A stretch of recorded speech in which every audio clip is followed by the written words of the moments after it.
Fala galera, sejam muito bem-vindos à coletiva do Tidico. Gente, é simplesmente maravilhoso demais tudo o que está acontecendo no São Paulo. Eu trago aqui nesse vídeo recheado de todas as últimas informações, últimas notícias, tudo que rola no nosso mais querido e mais amado São Paulo Futebol Clube. E aí, segue o líder ou não? Na verdade, o São Paulo virou líder provisório, ficou como líder provisório e agora o Palmeiras ainda é o líder, passou, mas com os mesmos números de pontos. A verdade é que o São Paulo começa de forma simplesmente espetacular nesse Campeonato Brasileiro, nesse Brasileirão 2026, torneio dos, se não for o mais importante, dos mais importantes. Como o São Paulo não disputará a Libertadores, o Brasileiro para mim é o torneio mais importante, não tirando a importância de uma Copa do Brasil, até mesmo um eventual título do Campeonato Paulista, mas o São Paulo tem o Brasileirão aí agora como grande foco e tem uma parada, tem uma situação que aconteceu que é muito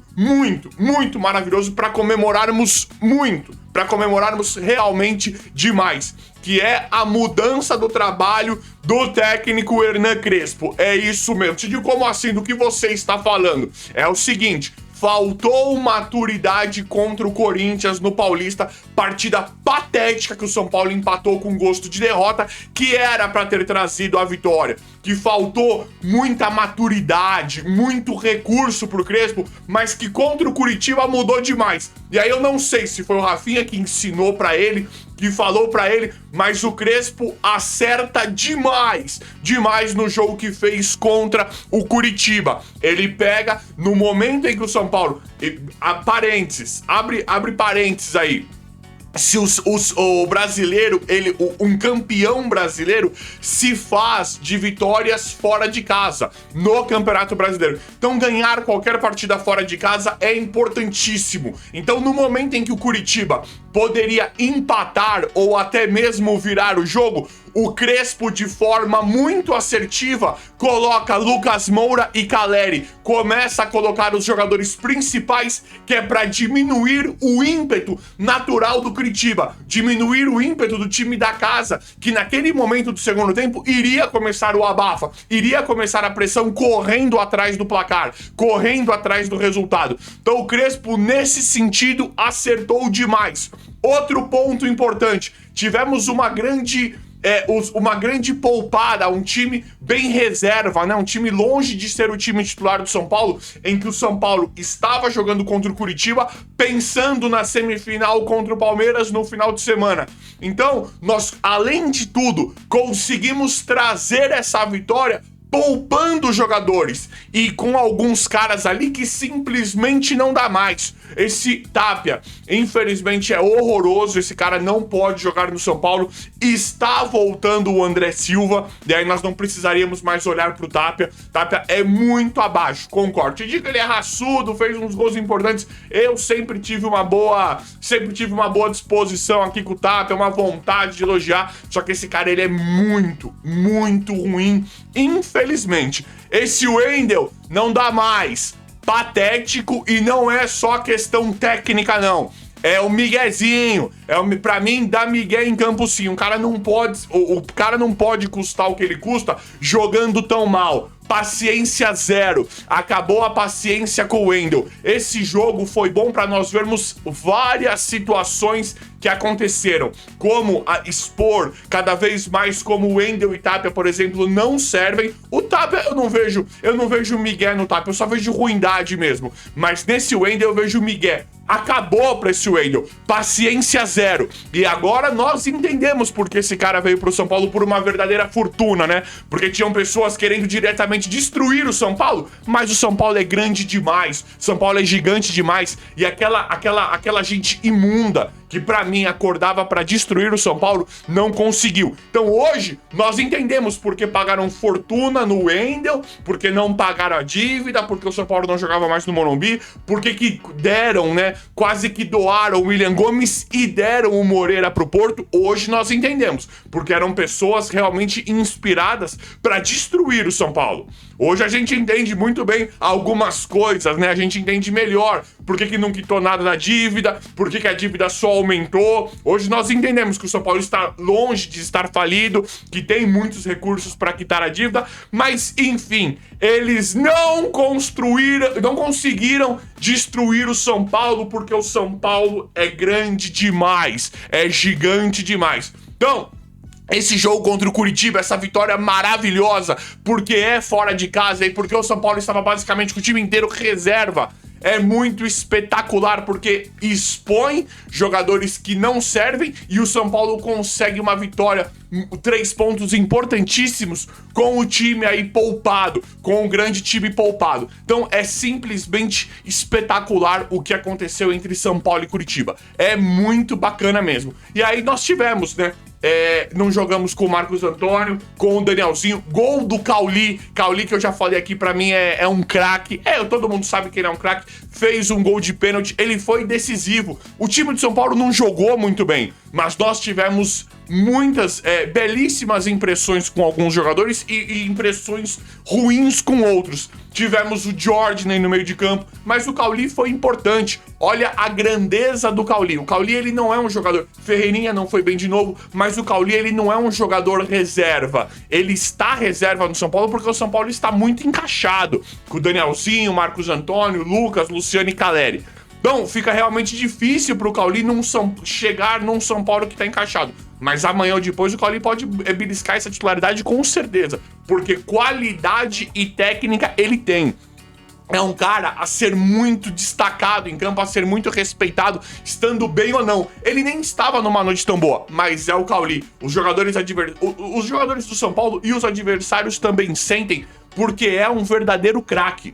É um jogador craque de bola. Então isso é muito bacana. Aí nós tivemos também o Jordan jogando no meio de campo. O Crespo falou que ele tem muito pra render ainda. Maravilhoso, porque o Jordan é um jogador que nós precisamos demais em uma possível ausência do Danielzinho ou até mesmo do Marcos Antônio. Mais ali na do Danielzinho, né? Que é um dos jogadores mais importantes do elenco de São Paulo. Mas você tem um Jordan nascendo, um Jordan aparecendo, que nos dá esperança pra suprir as ausências. Porque assim, Marcos Antônio e Danielzinho nem o São Paulo tem ainda. São Paulo precisa efetivar esses jogadores, precisa trabalhar com Jordan, Negruti, o Matheus Ferreira, para ver quem que será o substituto em uma eventual, poupada, desgaste muscular do Danielzinho, do Marcos Antônio, ou uma expulsão, ou lesão. Esse tipo de coisa, o São Paulo precisa ter o substituto à altura para continuar com aquela engrenagem no meio de campo para o Crespo manter o mesmo formato. Mas é muito bacana. Ao mesmo tempo que nós vimos um Ferreirinha de novo não fazer uma boa partida, vimos uma estreia maravilhosa do Cauli, estreia que eu falo de começar jogando, do Jordan também, muito bacana ter esses caras pedindo passagem. Vimos que o Tapia não dá, mas temos boas notícias em relação a isso. O Tapia não dá, só que o André Silva está voltando. E tem o Paulinho também. E tem o Rian Francisco também. Ou seja, o Tapia não precisará jogar. Isso é muito bacana. Não importa, o São Paulo tem muito elenco. Porque não quer falar ainda porque tem o Paulinho e tem o Rian Francisco, que são duas realidades, são dois craques de bola. Rian já tá voltando, o Paulinho já tá pedindo passagem daqui a pouco, mas não quer falar da base, mas esses caras são realidades. O Rian já vinha jogando com o Crespo e pra mim tem mais potencial que todos do São Paulo. E talvez o Paulinho também. Rian Francisco e Paulinho são espetaculares. Mas não quer falar da base? André Silva é melhor que o Tapia. O André Silva é um excelente reserva. Percebam como fica o time do São Paulo reserva. Por exemplo, Cauli, Ferreirinha e André Silva. Prestem atenção num ataque desse.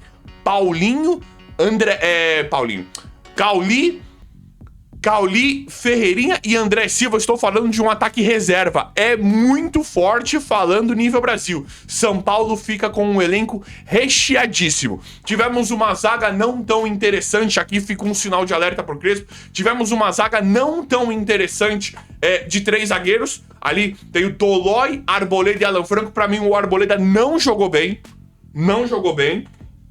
O Alan Franco era certeza, falei aqui no pré-jogo que o Alan Franco ia jogar, obviamente, porque não vai jogar contra o Palmeiras, tá expulso. Não gostei muito da partida do Arboleda, mas talvez aí o Crespo não esteja conseguindo lidar bem com os 3 zagueiros, como evoluiu, como melhorou com os 3 zagueiros. O Rafael Tolói, gente, é dose. É dose. Por quê? Te digo como assim. Porque é o seguinte, o Rafael Tolói começou horroroso na partida, horroroso. Eu falei, ele vai entregar um gol. E não é surpresa pra ninguém, né? Eu falei, ele vai entregar um gol. Daqui pra ali, o Rafael Tolói vai entregar um gol, não vai ter jeito. Mas o Tolói melhorou depois. Ele começou a fazer uns desarmes. É um jogo muito esquisito. Não dá pra confiar. Mas nós temos o Doria, nós temos o Ferrarese. No pior dos cenários, nós também temos muitas peças para montar uma zaga reserva também. Temos o Sabino, que é unânime, talvez hoje o titular do São Paulo seja Sabino e Alan Franco, com 2 zagueiros, né? Sabino e Alan Franco, mas tem o Arboleda também que flerta com a titularidade. Então nós temos Sabino, Alan Franco, Arboleda, Tolói, Doria, Ferrarese. Dá pra montar 2 ou 3 zagas reservas. De novo eu volto naquilo. O São Paulo tem muito elenco. É um time muito forte, principalmente falando a nível Brasil. É um time muito forte, sim. Só precisa ver a questão do meio-campo. Porque aí, com o que joga Marcos Antônio e Danielzinho, isso é talvez um dos únicos problemas pro São Paulo. Talvez seja um dos únicos problemas pro São Paulo substituir a altura. Mas tem o Jordan, que é um menino muito promissor, que sobe, tem que já jogou, tem o Negruti, tem o Matheus Ferreira, nós temos vários ali jogando, tem o Pablo Maia, o Bobadilha. Pablo Maia pra mim tá irreconhecível. O Pablo Maia, sempre gostei muito, está irreconhecível, mas tem um Bobadilha que fez gol, né, que fez gol no passado, que tá melhorando, que é um cara que a gente pode confiar. Tem o Luan, que pra mim se encerrou um ciclo também da base. O Luan, né, acho que não tá dando certo, e o Crespo ainda tenta usar o cara, e tinha o Alisson. Tinha o Alisson também, que era um dos caras principais de 2023 e tava jogando titular 2024, 2025. É que caiu muito e fez toda essa presepada. Mas tinha o Alisson também, que esse cara virou as costas pra nós. Manda ele embora, mas tinha o Alisson também. Então o São Paulo está muito bem servido na zaga, meio de campo, ataque e laterais agora também. Vimos o Mike, não foi uma partida tão interessante do Mike, mas o Mike ele não se intimida. Mike tem muita qualidade e quando não jogar o Lucas Ramon, hoje pra mim eu não vou ser hipócrita aqui. Hoje pra mim tem que ser o Lucas Ramon titular. Acabou de chegar, nem vimos direito, mas aparentemente chegou igual o Danielzinho. Lucas Ramon hoje precisa ser titular. Só que eu adoro o Mike. O Mike, mesmo mal contra o Curitiba, é 1 milhão de vezes melhor que o Cedric. E o Mike tem potencial para ser um excelente lateral direito. Não se intimida, não tem erros bobos. Não tava numa noite boa? Não estava. Mas tem habilidade, tem técnica. O Mike tem potencial. Então nós temos uma situação de lateral direita resolvida. E é mérito pro Crespo que parou de colocar esse Cedric. Isso é mérito pro Crespo. O Crespo erra em substituições direto. Faz umas coisas que não dá pra entender? Faz. Tô falando, se analisar a atuação do Crespo contra o Curitiba, dá pra apontar erros sim, mas de forma macro, de forma geral, o grande plot, o grande pulo do gato do jogo foi naquele momento em que eu mencionei aqui. Na hora que o Crespo ele conseguiu, talvez o Rafinha falou isso, explicou isso pra ele. Na hora do momento de apertar, ele conseguiu ter maturidade e inverter a partida. Quando ele viu que o São Paulo tinha chance de ganhar 3 pontos no Campeonato Brasileiro, de ganhar uma final, porque no Brasileiro todos os jogos são finais, ele prontamente colocou o Lucas e Caleri, que são jogadores principais, para diminuir o ímpeto do Curitiba. Se ele faz coisa similar contra o Corinthians no Paulista, que foi uma partida que estava na mão dele e ele perdeu, porque foi a mesma coisa, o São Paulo não jogou bem contra o Corinthians, só que ganhou o jogo inteiro, e aí sofreu um golzinho no final. Se ele faz mais ou menos a mesma coisa, pode ser que o São Paulo tivesse trazido aquela vitória. Então isso mostra maturidade. Tem que saber ganhar. Tem que trazer a vitória a todo custo. São Paulo não fez uma partida espetacular contra o Curitiba, mas trouxe a vitória. Esse é o segredo do futebol. Ganhar, saber ganhar. Isso é maravilhoso. Maravilhoso. Então o Crespo acertou nisso aí. Não ia colocar os titulares. Talvez se fosse contra um outro time e o São Paulo tivesse tomado um chocolate, não tivesse visto a cor da bola, tivesse tomado 1 no primeiro tempo, 2 no segundo, talvez Lucas e Caleri nem entrariam pra jogar contra o Palmeiras. Mas quando ele viu que o São Paulo podia trazer a vitória contra o Curitiba, colocou esses caras pra diminuir a pressão, pra garantir a vitória. Acertou demais. E a outra coisa em relação às laterais que ele acerta com o Mike. Acertou também. Lucas Ramon, Mike, sem Cedric. Tira um problemaço. E agora ele precisa fazer isso na lateral esquerda. Enzo Dias é o nosso principal e esse Wendel não dá. Não dá. Sempre tive muita boa vontade com o Wendel, sempre tive otimismo. Não dá. Nós temos o Enzo, que é o nosso titular. Isso tá mais do que óbvio. E o Crespo já enxergava isso, porque esse Wendel, pra mim, é migué. Ele não é bom, mas pra mim ele não é tão ruim quanto as atuações dele. Pra mim ele se esconde, pra mim ele dá miguezinho. De novo, Wendel, você não conseguiu derrubar o São Paulo. Entrou de má vontade, o São Paulo é gigante demais. Mesmo com essa sua má vontade, tiriça e outra... Não tô pegando um jogo isolado, você nunca fez nada pelo São Paulo desde quando chegou. Então a paciência acabou, eu não vejo raça em você. Já vi partidas horrorosas do Enzo Dias, que ele se joga no chão, que ele dá carrinho, que ele tenta tirar uma bola. Partidas horrorosas, tecnicamente, do Enzo Dias, que ele dá raça. E em você eu não vejo. Então acabou, seu ciclo se encerra aqui, ô Wendel. E aí o São Paulo tem tudo pra fazer a mesma coisa que está fazendo na lateral direita, na lateral esquerda. É Lucas Ramon e Enzo. Quando não pode, um ou outro não pode jogar, ele coloca o Mike. Agora, coloque o Nicolas. Crespo, uma coisa que ele faz bem também, que tem que dar o braço a torcer. Crespo, pra mim, ele tem um trabalho muito contestado aqui. Agora melhorou, mas o Crespo sempre trabalhou com a base. Então coloca o Nicolas, joga esse Wendel, tira esse cara de circulação, ô Crespo. Esse cara não quer jogar no São Paulo. Esse cara não tem vontade de defender a camisa do São Paulo. Isso nós não vamos aceitar nunca. Não é só técnica, é falta de vontade. Deixa esse cara escanteado. Tira esse cara de circulação, porque esse cara não serviu pra jogar contra o time do Curitiba. Esse cara não serve pra jogar no São Paulo. E coloca o garoto Nicolas. Menino Nicolas pede passagem. Crespo trabalha muito bem com o Mike. Tava fazendo uma barbaridade com o Rian, porque o Rian é mais craque, é melhor que os outros. E quando tem um cara tão diferente, o Crespo soube trabalhar com o Rian. Tem o Luca, que tá aí ainda. Tem o Jorge, que o Crespo já colocou e já tá dando moral pro moleque.